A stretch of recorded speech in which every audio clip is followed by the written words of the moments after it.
Izin kami melaporkan dalam rangka menerjemahkan dan menindaklanjuti perintah Bapak Presiden. Kami sebagai Menteri SDM 2 hari berkeliling di Aceh, di Sumatera Utara maupun di Sumatera Barat. Banyak jaringan listrik yang rubuh akibat karena perluasan kali. Di Birem, contoh di Aceh, itu mengaliri kurang lebih sekitar 200 megawatt PLTG yang itu menghubungkan antara Birem dan Banda Aceh. Baik yang ada di Aceh, baik yang ada di Sumatera Utara maupun di Sumatera Barat. Kami sangat prihatin dan oleh karena itu lewat mimbar yang berbahagia ini saya mengajak kita semua untuk kita mendoakan agar saudara-saudara kita yang dipanggil Allah Subhanahu wa taala diterima di sisi yang paling mulia. Dan kepada keluarga dan saudara-saudara kita yang kena bencana selalu diberikan kekuatan, ketabahan. Kami berpendapat Partai Golkar bahwa kita hidup berbangsa dan bernegara ibarat manusia yang kalau satu organ tubuhnya sakit juga dirasakan yang lainnya. Itulah esensi daripada kita hidup berbangsa dan bernegara. Kaitannya dengan hal tersebut, kami sangat mengapresiasi apa yang dilakukan oleh Bapak Presiden untuk langsung dengan gerakan cepat melakukan kunjungan ke wilayah-wilayah yang kena musibah, baik dari Aceh, Sumatera Utara maupun Sumatera Barat. Tidak hanya cukup mengunjungi, tapi juga mengerahkan seluruh kekuatan bangsa untuk ikut mengatasi bencana, membawa sumbangan, ikut melakukan dialog dengan masyarakat, dan memerintahkan kepada seluruh anggota kabinet dan seluruh kekuatan bangsa ikut untuk mengatasi persoalan bencana secara baik. Izin kami melaporkan dalam rangka menerjemahkan dan menindaklanjuti perintah Bapak Presiden. Kami sebagai Menteri SDM 2 hari berkeliling di Aceh, di Sumatera Utara maupun di Sumatera Barat. Banyak jaringan listrik yang rubuh akibat karena perluasan kali. Di Birem, contoh di Aceh, itu mengaliri kurang lebih sekitar 200 megawatt PLTG yang itu menghubungkan antara Birem dan Banda Aceh. Alhamdulillah Bapak Presiden, mulai malam ini sebagian sudah bisa nyala karena perintah Bapak Presiden. Jalan-jalan terputus, penyaluran BBM dan LPG tidak bisa memakai jalan darat. Jadi sebagian kita pakai trekking lewat laut. Begitupun di Sumatera Utara. Saya nginap di Tapteng, di Sibolga, dan juga kami mengunjungi Tapsel. Ketika kemarin belum kami ke sana, listrik masih mati. Kemudian BBM antriannya panjang, bahkan LPG terancam habis. Kami izin melaporkan Bapak Presiden, baru tadi kami menelpon Bupati Tapteng. Alhamdulillah listrik sudah berjalan 80%, kemudian BBM sudah terurai 60% dan LPG juga sudah mulai berjalan. Saya yakin dan percaya bahwa semua anggota kabinet juga kompak menjalankan hal yang sama. Kaitannya dengan itu, kami juga ingin menyampaikan bahwa DPP Partai Golkar telah mengirim bantuan. Bahkan kami menginstruksikan kepada seluruh Partai Golkar yang ada di wilayah bencana, DPD 1, DPD 2 untuk menjadikan sekretariat Partai Golkar sebagai posko. Inilah sebagai bentuk kehadiran kita semua.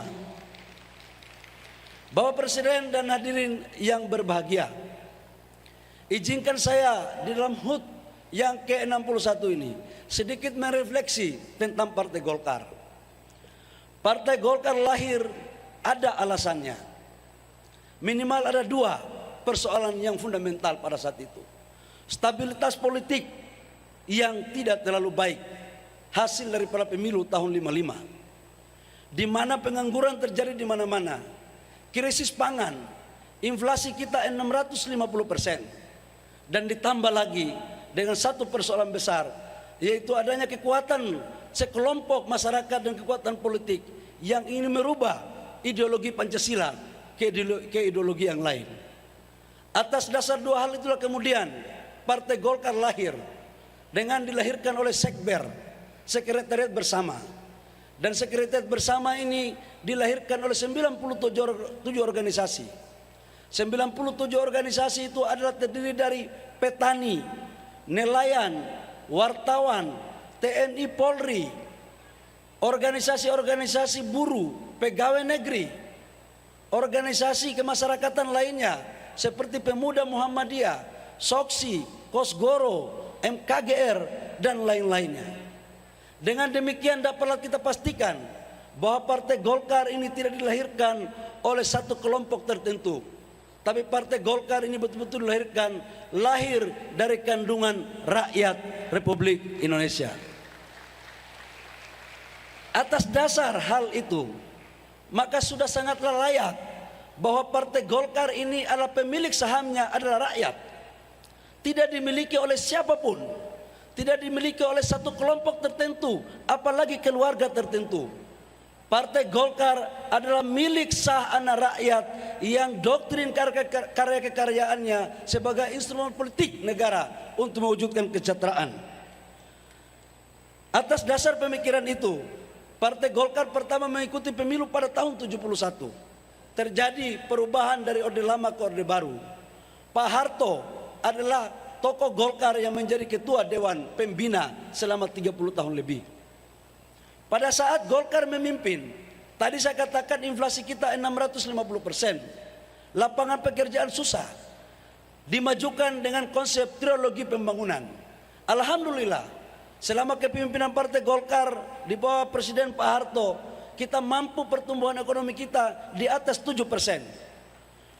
Menurunkan inflasi kita di bawah 15%. Kita swasembada pangan, kita swasembada energi, teknologi kita juga baik. Bahkan kita terkenal dengan macan Asia.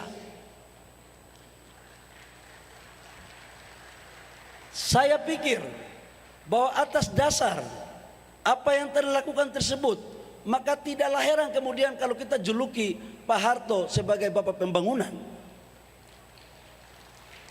Sudah banyak kontribusinya Pak Harto kepada negara ini, baik merebut kemerdekaan, mempertahankan kemerdekaan, merebut Irian Barat, dan meletakkan pondasi pembangunan bangsa.